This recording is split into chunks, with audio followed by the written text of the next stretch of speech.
welcome back to my channel. Couple of things. One, let's just address the elephant in the room again. Jenna's not here. We kind of decided our schedules are going to be super weird and we're still in quarantine and everything. So things might be looking a little bit different. I'm not saying she's never going to be in videos again, but me doing videos by myself is probably going to be a little bit more of a regular thing.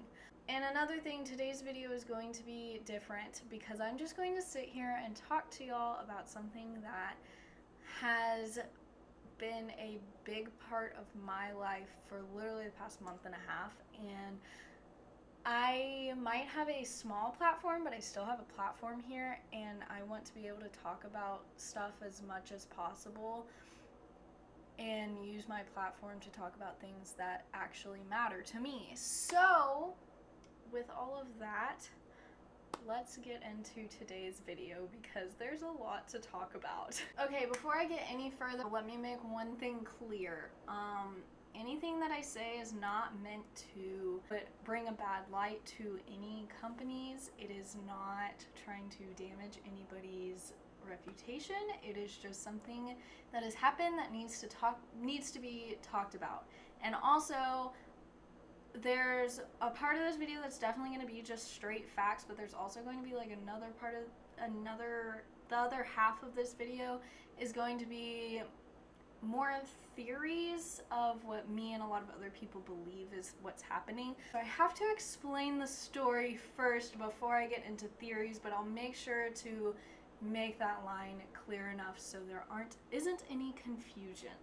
So I don't know if y'all know this. I hope that y'all do because I talk about them all the time. And literally my last video is about them. 5 Seconds of Summer. They are an Australian band. They are one of my favorite bands ever. Something has happened to them in the past month and a half. So they released their new album. You saw that in my last video. If you didn't see it, check it out. It was me like kind of not a little bit crying over their new album, but it was my reaction to their new album, which is kind of what this video is about too. 5 Seconds of Summer was the first band since the Beatles to have every single album that they've released chart #1 in the United States, and they were going to be able to continue that history with every album that they released. So getting them #1 is like a really big deal because they're making history that hasn't been made since the Beatles. So when they didn't get #1 because of all of this, it was like even bigger of a deal because it wasn't just that they didn't get #1 because of this happening. They're also messing with music history. So when Five Sauce was selling tickets to their new tour that was supposed to be all of 2020 that is no longer really happening because of everything that's going on, when they were selling those tickets, they also sold a physical copy of their new album coming out, and that obviously wasn't supposed to be shipped out until the album was actually released. So basically when you bought the tickets, you were pre-ordering their album. So they did that, and an error occurred and 10,000 albums, physical copies of their album, were sent out a week early. And that's when things got really messy. Billboard decided to count those 10,000 albums as the debut week of 5 Seconds of Summer's album. So that caused them to prematurely debut in the charts at number 62 because they only had about 10,000, a little bit more, copies of the album bought because the album wasn't even released yet, but they counted that as the debut week. And once that came out, the band made a statement and basically said that it doesn't look like that Billboard is going to fix the mistake that had happened because it was nothing that the band did. It was a clerical error that caused these albums to be released. The band basically said, let's just try and get our album as high as it can for their second week. And so the fans streamed this album like crazy because we felt so bad, and there was nothing that we could do. Like, it wasn't our fault, it wasn't the band's fault, but this is their history that just got ruined because of a clerical error. So anyway, we streamed for an entire week. The results come out that the album charted number 2.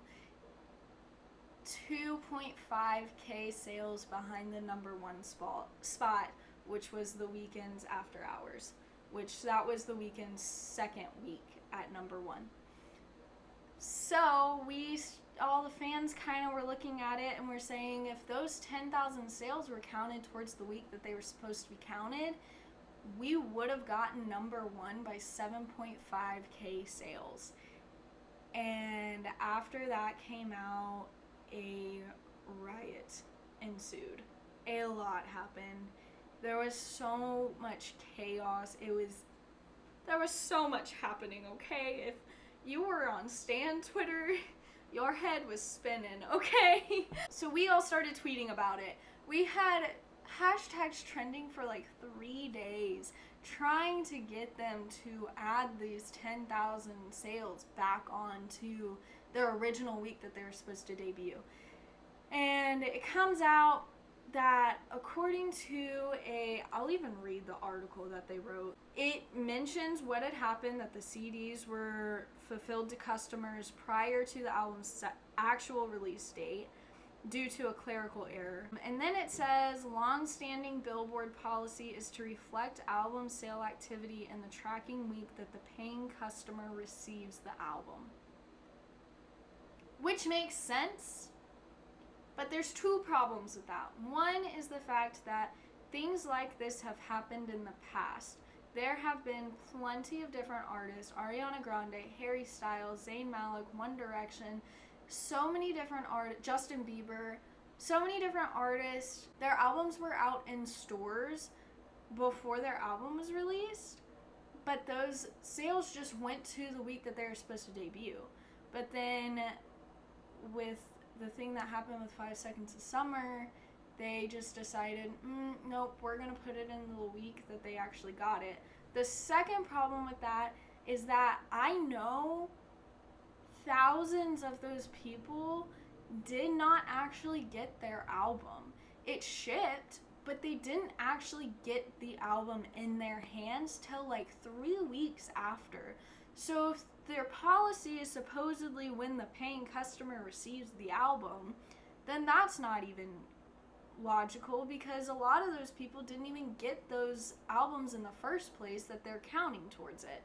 So that's basically where this started. Downhill from there.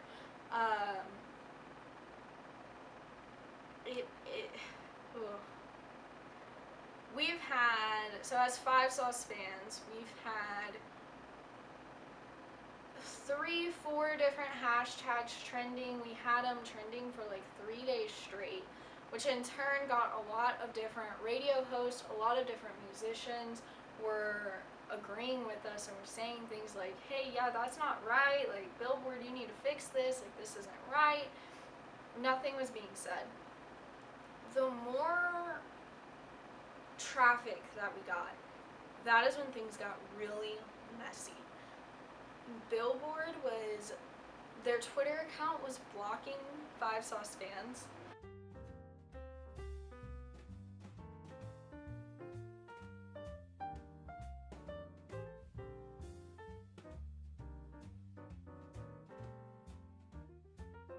People writing articles about it. Rolling Stone wrote an article, Alt Press wrote an article, Hits Daily Double, Daily Mail. Like, there were so many people giving this attention, and they just didn't do anything, like, whatsoever.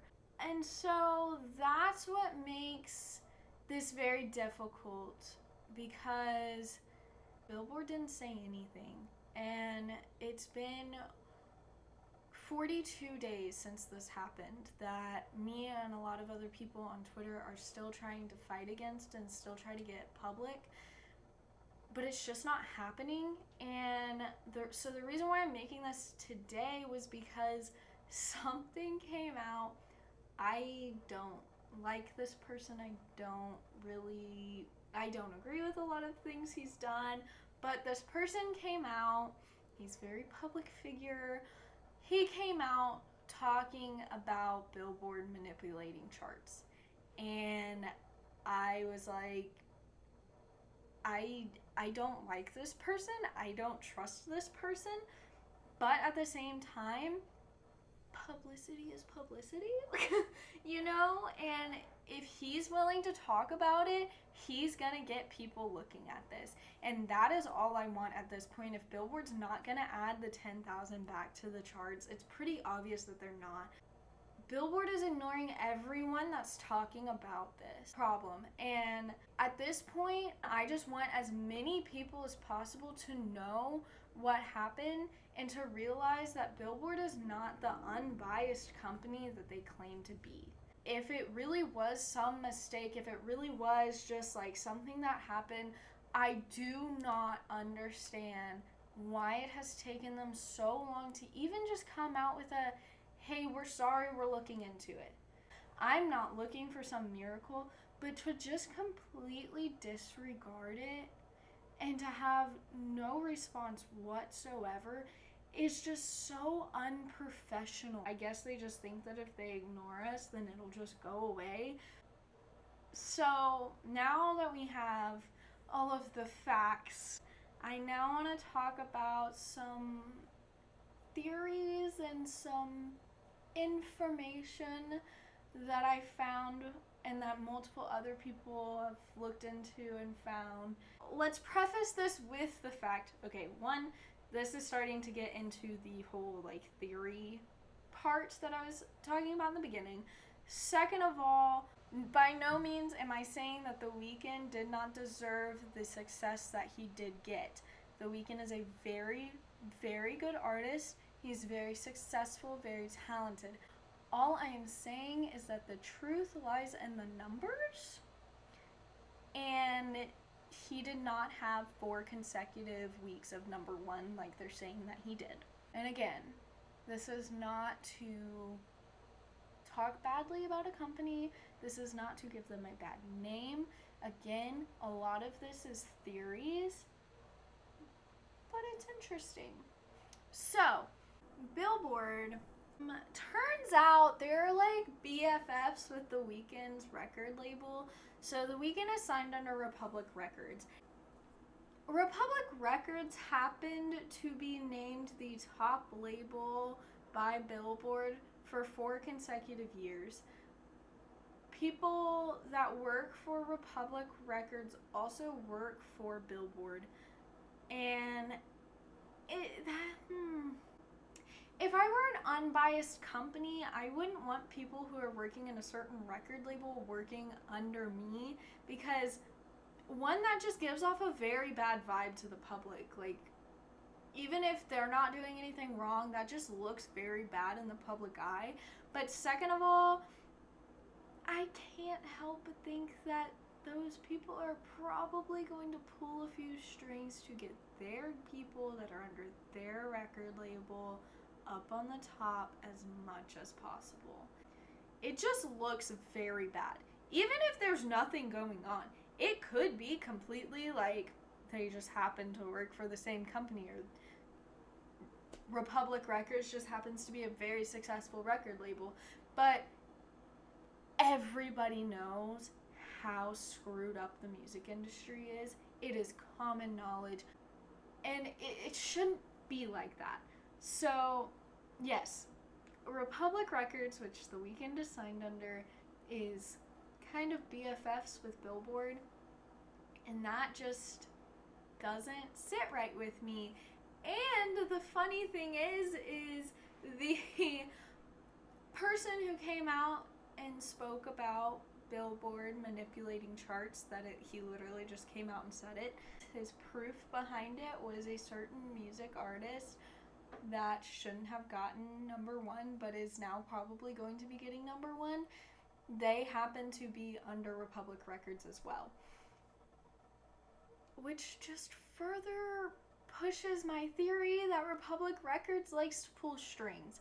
And again, it's a theory. They might not have anything to do with it, but I just have a very, very hard time believing that when you look at the history that Republic Records and Billboard has had, and you see how the numbers are playing out. this isn't the first time that Billboard's done something like this. It happened to a K-pop band, and those fans tried to get people to realize it, and nobody listened to them. And the same thing is happening with us. There's people listening. There's radio hosts that are listening, but the people that are actually going to get this, the publicity that it needs, they aren't listening.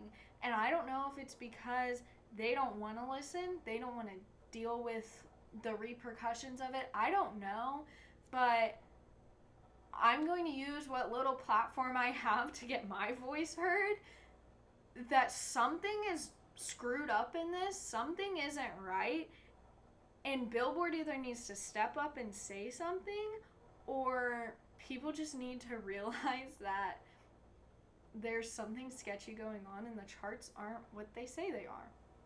My biggest thing that I've always said, if a number one album is not earned simply by numbers, if that number one spot is manipulated by the people who are giving out this chart information, then every single album, every single artist that has gotten a number one album, the importance of that means nothing anymore. Because if you're not earning that number one simply by getting the numbers, getting the sales, then what's the point of having a number one? Why would artists strive to get that number one title if it doesn't mean anything, because you don't always get that number one title simply because your album sold? That's the biggest thing of this. They're ruining the importance behind the number one album, and they're ruining music history, because again, if Five Sauce actually got number one like they were supposed to, they would be the only band to have done that since the Beatles, and that is a big deal, and they ruined it, and they're not changing it. They're not going to do anything to fix it, because they've gotten away with it before, and they're going to get away with it again unless people start talking about it and realize that this unbiased company is doing things behind the scenes that don't make them unbiased. If they don't want to be unbiased, that's fine, but you can't claim that you're unbiased, that you're just giving analytical data to the public when that's not what you're doing. That's what's wrong with this. It's not that I'm stomping my foot because my favorite band didn't get number one. It's not me upset because 5 Seconds of Summer should have gotten number one. It's the fact that they did get number one and they didn't get labeled that. The music industry is supposed to be about the art. And I know that the music industry has turned into a political war zone, but that's not what it should be. And I don't know why it became that. I guess it's just because people view other people as just how to make a profit instead of they're a musician and they want to share their art. But it needs to turn back into the fact that this is art. People aren't supposed to be, you're not supposed to make profit off of other people. If you make money off of selling music, that's fine. That's what you're supposed to do. If you make money off of selling t-shirts and merch and everything like that, that's fine. That's a business, you know? But when you're screwing over other people, when you're screwing over other artists for your own gain, that's when it gets messy. That's when it gets screwed up. The reason why I'm talking about this is, one, because I'm pissed off. It pisses me off that musicians are being taken advantage of. But why I'm also speaking about it is because those musicians can't talk about it. Those musicians' contracts are so controlling. They can't say things or they get screwed over. But I can. I'm not under any contract. And if I see something that's messed up, I'm going to use whatever platform I have, whatever voice I have to talk about something that I don't agree with and that I'm upset about and that I don't think is right. I don't think what happened was right. I think that Billboard needs to at least step up and say, hey, yeah, that probably shouldn't have happened, but sorry, can't fix it. You know, but it's just the fact that they're just ignoring everything. They're just ignoring us like we're nothing. And it's just so frustrating.